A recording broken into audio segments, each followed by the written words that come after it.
अपने तमाम चाहने वालों को डॉक्टर हसन जी का सैन फ्रांसिस्को कैलिफोर्निया से सलाम पहुंचे। आज का प्रोग्राम बहुत स्पेशल है क्योंकि हमने आज के प्रोग्राम में आपके लिए मदऊ किया है फिल्म स्टार गुलाम मोहिउद्दीन को। तुझे प्यार करते करते मेरी उम्र बीत जाए, तुझे प्यार करते करते मेरी उम्र बीत जाए, मुझे मौत भी जो आए तेरे बाजुओं में आए, तुझे प्यार करते करते मेरी उम्र बीत जाए। आज हमारी खुशनसीबी है कि आपने थोड़ा सा वक्त हमें दिया है कि हम आपसे चंद बातें करें। तो सबसे पहला सवाल मैं ये करूंगा कि आप कहाँ पैदा हुए और आपका फनी सफर कैसे शुरू हुआ?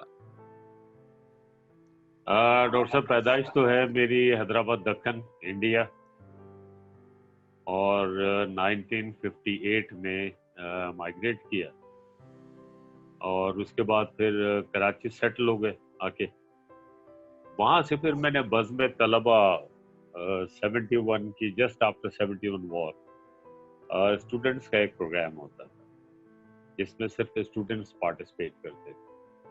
तो मैं अपने कॉलेज की तरफ से फिर मैंने उसमें पार्टिसिपेट किया। फिर कमर्शियल प्रोग्राम्स होते रहे रेडियो के, फिर मॉडलिंग भी की, फिर थिएटर भी किया, फिर वॉइस ऑफ अमेरिका किया, पीटीवी के प्लेस किए, और फाइनली फिर मेरा एक प्ले था जो शबाब साहब ने देखा, कासिम जलाली साहब उसके डायरेक्टर थे। वहाँ से फिर शबाब साहब ने वो प्ले देखा, कितनी आंखें कितने ख्वाब, और उसके बाद फिर ये जो मूवीज की ऑफर की, then I am in film industry अल्हम्दुलिल्लाह। आप शबाब किरानवी की बात कर रहे हैं ना, और अब पहली फिल्म के बारे में हमें बताइएगा। इनफैक्ट इस फिल्म से पहले शबाब साहब की 2 फिल्में शुरू हो चुकी थी। एक थी इंसान और फरिश्ता और एक थी शिकवा। उसमें मोहम्मद अली भाई भी थे, नदीम साहब भी थे, दीबा आपा भी थी, रूबी बानो भी थी, निशो भी थी। ये पूरी कास्ट मतलब इस तरह की बनती थी, इसका कास्ट कॉम्बिनेशन। फिर शबाब साहब ने उन फिल्मों के जब रशेस देखे, देन ही डिसाइडेड कि जी इसमें जो हीरो है मेरा नाम है मोहब्बत में, उसमें मुझे लिया जाए, और हीरोइन के लिए फिर उन्होंने बाबरा शरीफ के सिलेक्शन की। तो फिर अल्हम्दुलिल्लाह वो mega hit all over the world. तो बस फिर वहाँ से फिर वो अल्हम्दुलिल्लाह continue, then I did more than 300 movies including Urdu movies and Punjabi movies. तो अब चल रहा है सारा ये। मेरा नाम है मोहब्बत। आपको इस फिल्म का कोई एक्सपीरियंस याद हो? ये पहली फिल्म थी आपकी। एक्सपीरियंस उसमें जो मेरा सबसे अच्छा रहा वो ये था कि शबाब साहब ने मुझे बिल्कुल फ्री हैंड दिया हुआ था।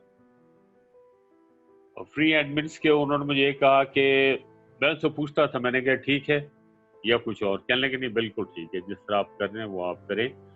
उन्होंने कहा कि मैंने आपको टीवी प्ले में देखा, इसी वजह से कास्ट किया कि मुझे लग नहीं रहा था कि आप एक्टिंग कर रहे हो। बड़ा नेचुरल वे था। तो आप अपनी तरफ से भी अगर कुछ बोलना चाहें तो बोल दिया करें, और बहुत ज्यादा आपकी और बाबरा की इंटीमेसी नजर आनी चाहिए स्क्रीन पे। तो जिस तरह आप कर रहे हो ठीक है, अगर कहीं कुछ मिस्टेक होगी तो then I will guide you, I will stop you, I said okay. तो वो एक्सपीरियंस मेरे लिए बहुत अच्छा था, और यही वजह है कि मुझे परफॉर्मेंस करने का एक फ्री हैंड मुझे मिल गया था, तो जिसकी वजह से बहुत सपोर्ट हुई ये।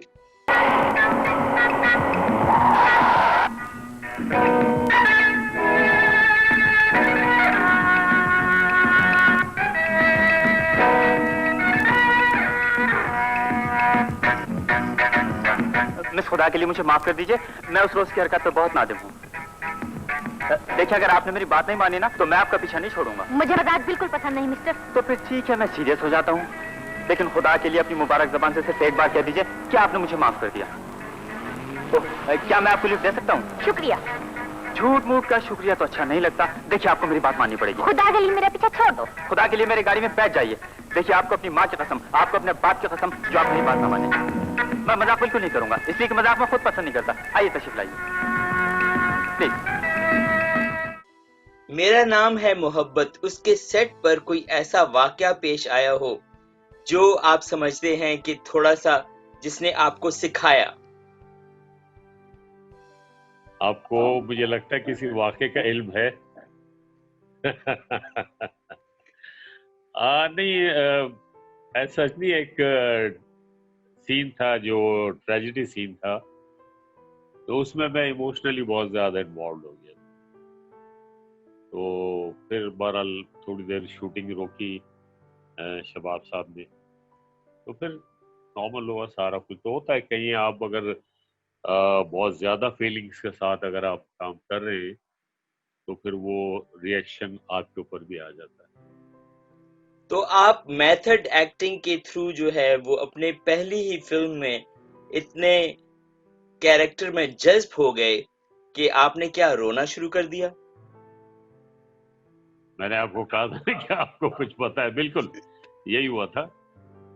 तो एक्चुअली ये काम ही डॉक्टर साहब ऐसा ही है, जो एक मैकेनिकल काम होता है ना एक्टिंग में, तो वो अलग ही पता लग जाता है। और खास तौर पे जब कोई नया आर्टिस्ट आए और फिल्म में आए तो उसके ऊपर हर आदमी की नजर होती है, और जितने क्रिटिक्स होते हैं ना वो उसको चाहते हैं कि जो ऑलरेडी जो लोग एस्टेब्लिश्ड हैं, जो लोग लेजेंड्स हैं, ये उनसे बढ़ के होना चाहिए, विच इज नॉट पॉसिबल।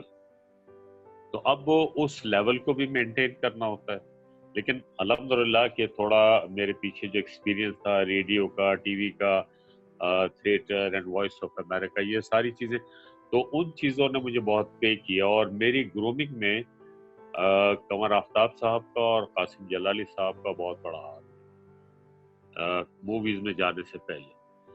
तो ऑल ओवर बहुत अच्छा रहा वो पूरा एक्सपीरियंस जब शुरू में गया था। तो अभी जब मैं काम करता हूँ तो उसी इन्वॉल्वमेंट के साथ मैं काम करता हूँ। कभी कभी मेरे डायरेक्टर्स जो हैं वो चिढ़ भी जाते हैं कि यार आप बहुत डिस्टर्ब करते हो, आप इतना इन्वॉल्व करते हो अपने आप को, इतना पूछते हो ये करो ये करो ये करो। तो मैंने कहा यार बस तरीका तो यही है, अगर आप लोग इजी लो तो और बात है, मैं इजी नहीं लेता, because you have to maintain your performance level. पहली फिल्म मेरा नाम है मोहब्बत सुपर हिट हुई और बेहद कामयाब हुई। वहां से आगे आपको कौन कौन सी फिल्मों की ऑफर्स आई? मेरा नाम है मोहब्बत के बाद जो फिल्में थी, नो डाउट मैं हीरो ही था उन फिल्मों में भी, लेकिन वो कैरेक्टर इतने मजबूत नहीं होते थे, और ना ही वो म्यूजिक इतना मजबूत होता था, अच्छा होता था, लेकिन उस लेवल का नहीं था जो मेरा नाम है मोहब्बत का।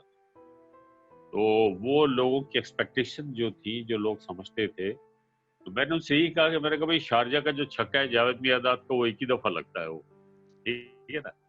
तो वो एक छक्का था, उसके बाद आप बेशक आप 50 चौके भी लगा दें किसी एक मैच में, लेकिन वो एक छक्का जो होता है ना, वो आदमी को याद रहता है। मैंने आपकी बहुत सारी तस्वीरें अखबार जहां में छपा करती थी और दूसरे रिसालों में छपा करती थी। वो मैं देखता था आज से 20 साल पहले जब मैं पाकिस्तान में रहता था और मेडिकल डॉक्टर बन रहा था।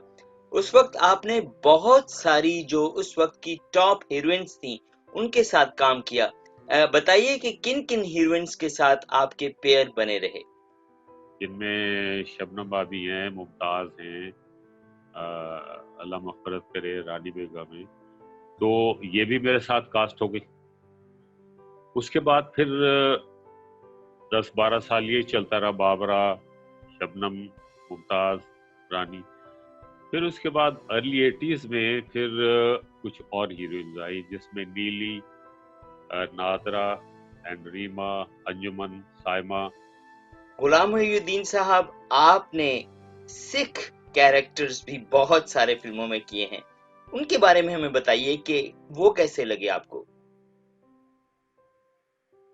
कैरेक्टर्स मेरे सारे बहुत अच्छे थे और बड़ी अल्हम्दुलिल्लाह मुझे वैरायटी मिली। I am thankful to my producers and directors. मसलन रोमांटिक रोल्स भी मैंने किए, एक्शन रोल्स मैंने बहुत किए।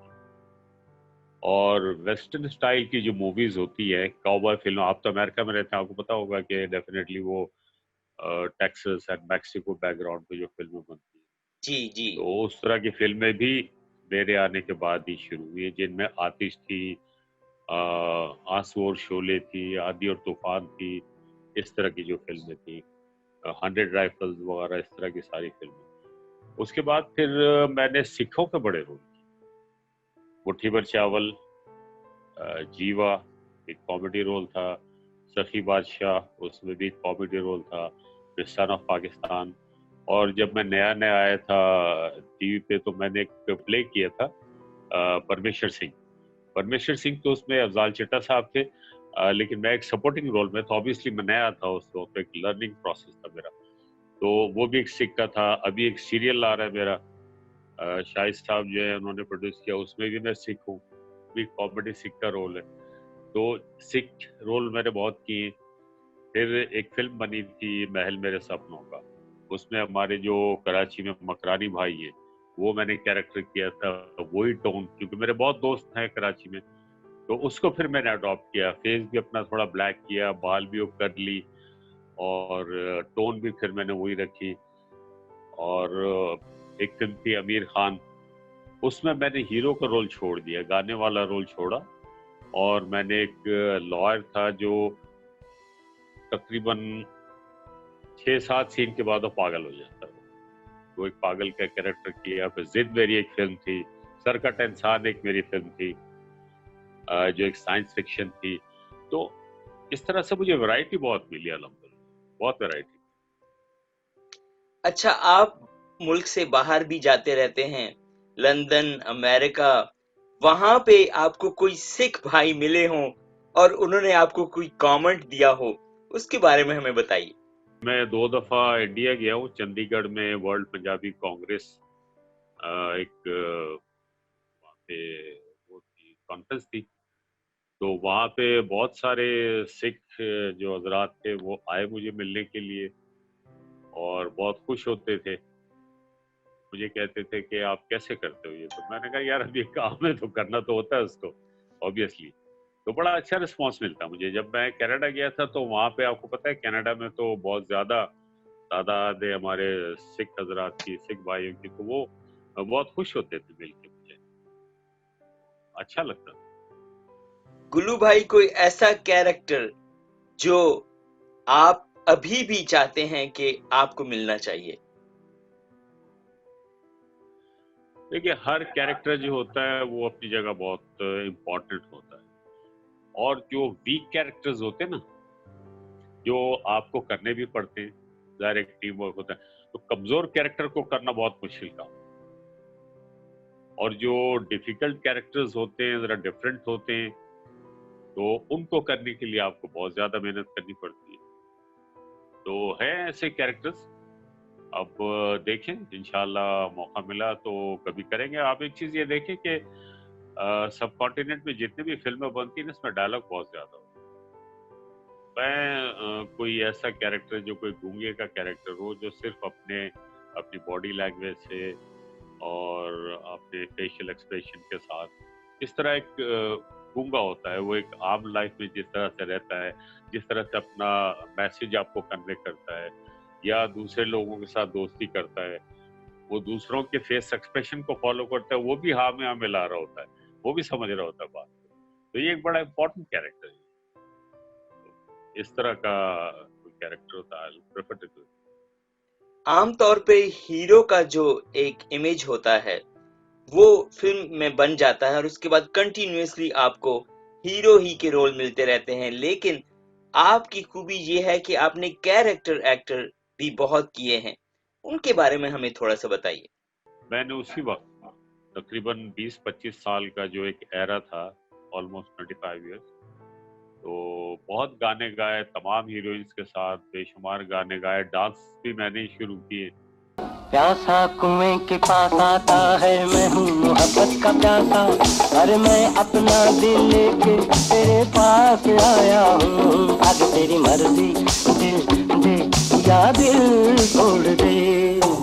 आशा कुएं के पास आता है, मैं हूँ मोहब्बत का प्यासा।